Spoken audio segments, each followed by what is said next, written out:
हमारी जिंदगी को आकार कौन देता है? किस्मत, हालात या शायद हमारे फैसले? हम हर रोज हजारों फैसले लेते हैं, सुबह अलार्म बंद करने से लेकर रात को क्या खाना है वहां तक। पर हम में से कितने लोग असल में फैसले लेना सीखते हैं? ये तो सबसे मजेदार बात है।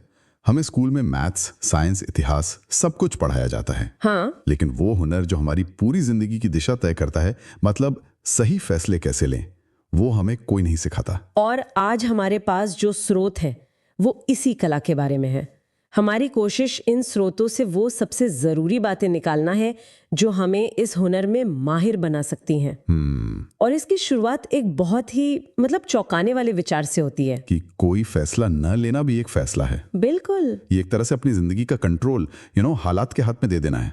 और ज्यादातर लोग यही करते हैं। अच्छा। हाँ, वो सोचते नहीं, बस रिएक्ट करते हैं, आदत के गुलाम बन जाते हैं। जबकि स्रोत साफ कहते हैं कि आपकी जिंदगी की हर समस्या कहीं ना कहीं आपके किसी पुराने फैसले से जुड़ी हुई है। ये सुनने में थोड़ा कठोर लगता है, जैसे सारा इल्जाम हम पर ही डाल दिया गया हो। है, लेकिन इसे दूसरे नजरिए से देखिए।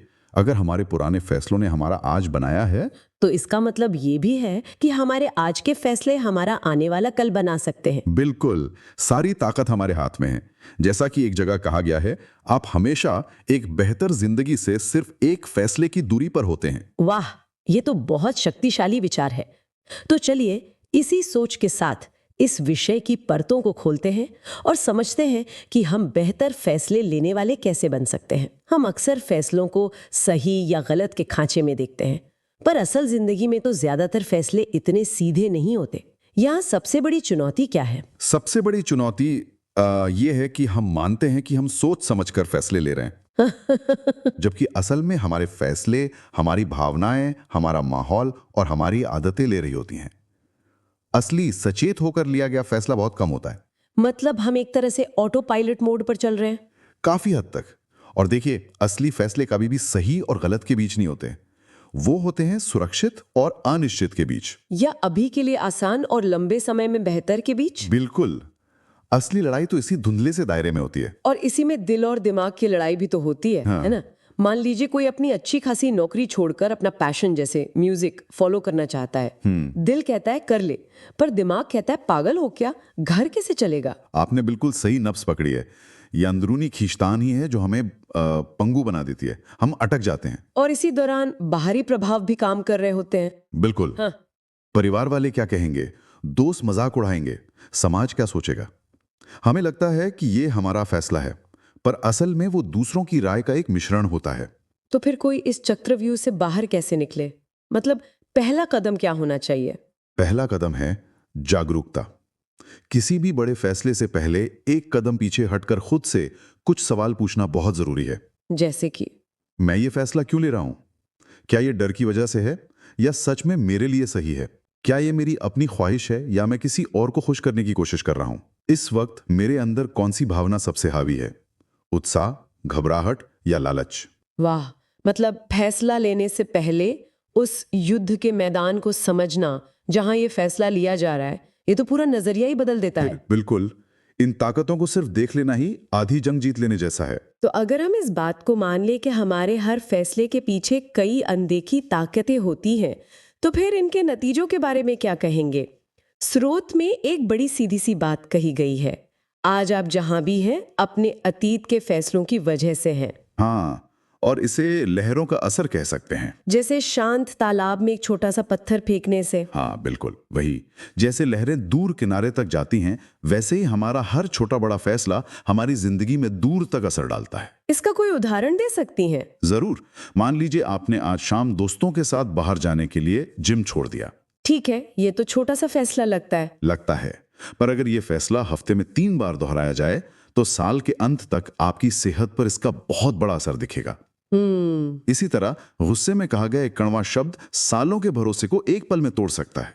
लेकिन ये तो नकारात्मक असर हुआ, क्या ये सकारात्मक रूप से भी काम करता है? हाँ, और यही इसकी सबसे खूबसूरत बात है। रोज सिर्फ 15 मिनट कोई नई स्किल सीखने का फैसला लीजिए। शुरुआत में तो कुछ महसूस नहीं होगा। बिल्कुल नहीं, पर 1 साल बाद आपके पास लगभग 90 घंटे का अनुभव होगा। ये बिल्कुल चक्रवृद्धि ब्याज की तरह है।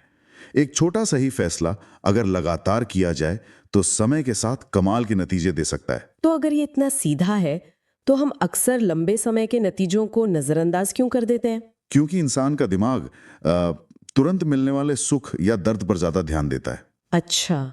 जंक फूड खाने का मजा तुरंत मिलता है, लेकिन उसका दर्द मतलब मोटापा या बीमारी वो बहुत बाद में आता है। वहीं एक्सरसाइज का दर्द तुरंत होता है, पर उसका फायदा बहुत बाद में मिलता है। ये जो देरी है ना, यही हमसे गलत फैसले करवाती है। अच्छा, इसीलिए लेखक सेकंड ऑर्डर थिंकिंग पर इतना जोर देते हैं। हाँ। मतलब सिर्फ ये मत पूछो कि अगर मैं ये करूं तो क्या होगा, बल्कि ये भी पूछो कि उसके बाद जो होगा उसका क्या नतीजा होगा। बिल्कुल, अगर मैं जंक फूड खाऊंगा तो मुझे अच्छा महसूस होगा, ये पहला नतीजा है। लेकिन अगर मैं रोज ऐसा करूंगा तो मेरा वजन बढ़ेगा, मैं सुस्त हो जाऊंगा, ये दूसरा नतीजा है। ये दूसरी परत तक सोचना ही समझदारी और नासमझी के बीच का फर्क है। और ये समझना कि हम अपनी किस्मत के शिकार नहीं बल्कि अपने फैसलों के निर्माता हैं। ठीक है, तो हमने ये समझ लिया कि फैसले लेना कितना जरूरी और जटिल है और उनके असर कितने गहरे होते हैं। ये थोड़ा डरावना भी है। तो अब सबसे बड़े सवाल पर आते हैं, हम बेहतर फैसले लें कैसे? क्या इसका कोई तरीका है, कोई ढांचा? हाँ, अच्छी बात यह है कि ये एक सीखा जा सकने वाला हुनर है। स्रोत हमें एक बहुत ही प्रैक्टिकल ढांचा देते हैं जिसमें 5 मुख्य सिद्धांत हैं। ओके। पहला है स्पष्टता, क्लैरिटी। आप असल भी चाहते क्या हैं? अगर आपको यही नहीं पता कि आपकी मंजिल कहाँ है तो हर रास्ता आपको भटकाएगा। ये तो नींव की तरह है, अपने मूल्यों को लेकर साफ होना। और इसके बाद दूसरा सिद्धांत है शांत मन, काम माइंड। कभी भी बहुत ज्यादा उत्साह, गुस्से या डर की हालत में फैसला ना लें, क्योंकि भावनाएं हमारे दिमाग पर धुंध की तरह छा जाती हैं। बिल्कुल, और हम सही से देख नहीं पाते।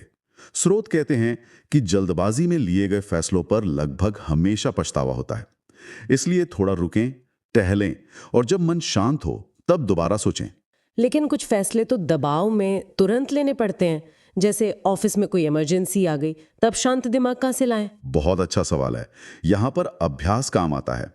अगर आप आमतौर पर शांत मन से सोचने की आदत डालते हैं तो दबाव के क्षणों में आपा खोने की संभावना कम हो जाती है। ये एक मसल की तरह है जिसे आप रोज ट्रेन करते हैं। सही बात है। तीसरा सिद्धांत क्या है? तीसरा है तर्क और अंतर्ज्ञान का संतुलन। Logic plus intuition. अच्छा, मतलब सिर्फ डेटा और फैक्ट्स नहीं, सिर्फ रोबोट की तरह फैसले नहीं लेने हैं और ना ही सिर्फ दिल की आवाज पर आंख बंद करके कूद जाना है। तर्क का इस्तेमाल करें अपने विकल्पों को तोलने के लिए और अपने अंतर्ज्ञान यानी आपकी गट फीलिंग का इस्तेमाल करें सही दिशा चुनने के लिए। और चौथा सिद्धांत तो एक बहुत ही काम के टूल जैसा लगता है, एक चेकलिस्ट। बिल्कुल, यह है एक मानसिक ढांचा, मेंटल फ्रेमवर्क। फैसला लेने से पहले खुद से 5 सवाल पूछें। हाँ, ये बहुत काम का हो सकता है। चलिए, वो नौकरी छोड़कर बिजनेस शुरू करने वाले उदाहरण से समझते हैं। हाँ, ये बढ़िया रहेगा। तो पहला सवाल क्या होगा? पहला सवाल, क्या यह मेरे मूल्यों के अनुरूप है? अगर आपका सबसे बड़ा मूल्य सुरक्षा है तो नौकरी छोड़ना शायद सही ना हो, लेकिन अगर आजादी आपका मूल्य है तो यह फैसला सही दिशा में है। दूसरा सवाल है, क्या मुझे 1 साल बाद इस पर पछतावा होगा? मतलब अगर मैं ये नहीं करती हूं तो क्या मैं सोचती रहूंगी कि काश मैंने कोशिश की होती? सही। तीसरा और बहुत जरूरी सवाल, सबसे बुरा क्या हो सकता है और क्या मैं उसे संभाल सकता हूं? बिजनेस फेल हो सकता है, पैसे डूब सकते हैं। हाँ, तो क्या आपके पास 6 महीने की सेविंग्स हैं? क्या आप वापस नौकरी ढूंढ सकते हैं? ये सवाल डर को सामने लाता है और उसे संभालने का रास्ता भी दिखाता है। चौथा सवाल भावनाओं से जुड़ा है। क्या मैं यह चुनाव डर से कर रही हूं या स्पष्टता से? क्या आप नौकरी इसलिए छोड़ रहे हैं क्योंकि आप अपने बॉस से डरते हैं या इसलिए कि आपको अपने बिजनेस आइडिया पर पूरा यकीन है? और आखिरी सवाल, हाँ कहने से मैं क्या छोड़ रहा हूं? मतलब हर फैसले की एक कीमत होती है। बिल्कुल, बिजनेस को हाँ कहने का मतलब है कि आप अपनी स्थिर सैलरी, वीकेंड की छुट्टियों को ना कह रहे हैं। ये चेकलिस्ट उस कीमत को साफ साफ दिखा देती है। ये तो कमाल की चेकलिस्ट है। ये किसी भी बड़े फैसले के धुंधलके को साफ कर सकती है।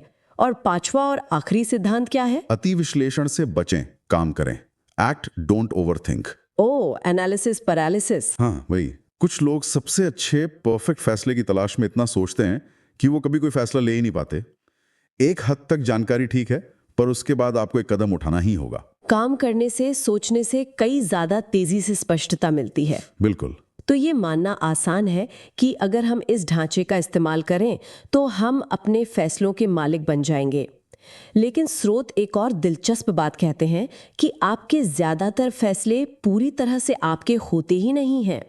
इसका क्या मतलब है? इसका मतलब है कि हम पर कुछ ऐसी अनदेखी ताकतें काम कर रही होती हैं जिनके बारे में हमें पता भी नहीं होता। अच्छा। हाँ, और इनके बारे में जानना बहुत जरूरी है। सबसे पहली और सबसे बड़ी ताकत है आपका माहौल और सामाजिक प्रभाव। आप जिन लोगों के साथ उठते बैठते हैं, जैसा कंटेंट देखते हैं, जिस संस्कृति में रहते हैं। हाँ, वो अनजाने में आपके दिमाग को प्रोग्राम कर देती है। मतलब अगर आपके सारे दोस्त हर वीकेंड पार्टी करते हैं तो आपका भी वैसा ही करने का मन करेगा, भले ही आप बचत करना चाहती हो। बिल्कुल। दूसरी ताकत हमारे दिमाग के अंदर ही है। इसे संज्ञानात्मक पूर्वाग्रह या कॉग्निटिव बायसेस या सोचने में होने वाली आम गलतियां कह सकते हैं। जैसे कि कंफर्मेशन बायस, जहां हम सिर्फ वही जानकारी ढूंढते हैं जो हमारी पहले से बनी हुई राय को सही साबित करे। हाँ, या फिर संक कॉस्ट फैलेसी, ये तो हम सब ने अनुभव किया है। अच्छा, वो क्या है? ये वैसे ही है जैसे हम कोई बहुत बुरी फिल्म सिर्फ इसलिए पूरी देखते रहते हैं क्योंकि टिकट पर 300 रुपए खर्च कर दिए। हाँ हाँ हाँ, ये तो होता है। हम सोचते हैं कि अब तो पैसा लग ही गया है, जबकि हम वो समय कहीं और बेहतर इस्तेमाल कर सकते थे। हम एक बुरे फैसले से इसलिए चिपके रहते हैं क्योंकि हम उसमें पहले ही बहुत कुछ लगा चुके होते हैं। ये तो बहुत होता है, रिश्तों में भी और करियर में भी। और कौन सी ताकतें हैं? एक और बहुत गहरी ताकत है हमारी मान्यताएं और कंडीशनिंग। मतलब जो बचपन से सिखाया गया है। हाँ, जैसे पैसा कमाना बहुत मुश्किल है या बिजनेस करना बहुत जोखिम भरा है। ये मान्यताएं हमारे फैसलों का दायरा सीमित कर देती हैं। हम बड़े और साहसी फैसले लेने से डरते हैं क्योंकि हमारी अंदरूनी प्रोग्रामिंग हमें रोकती है। तो जब कोई अपने किसी पुराने गलत फैसले को देखकर सोचता है, मैं उस वक्त क्या सोच रही थी, तो असल में कसूर दिमाग का नहीं बल्कि इन छिपी हुई ताकतों का होता है। काफी हद तक ये बुद्धिमानी की कमी नहीं है। ये डर, सामाजिक दबाव, दिमाग के धोखे और आत्म जागरूकता की कमी का मिश्रण है। इन सभी पैटर्न्स और प्रभावों को देखते हुए सवाल उठता है कि हम इनसे आजाद कैसे हों? स्रोत में व्यापक दिमाग और संकीर्ण दिमाग की बात की गई है। ये क्या है? अच्छा सवाल है। देखिए, एक संकीर्ण दिमाग समस्याओं को हाँ या ना में देखता है। नौकरी करूं या छोड़ दूं, ये सिर्फ दो विकल्प देखता है। जबकि एक व्यापक दिमाग संभावनाओं को खोलता है। वो पूछता है, क्या मैं नौकरी के साथ साथ अपना बिजनेस शुरू कर सकता हूं? क्या मैं 6 महीने की छुट्टी लेकर इसे आजमा सकता हूं?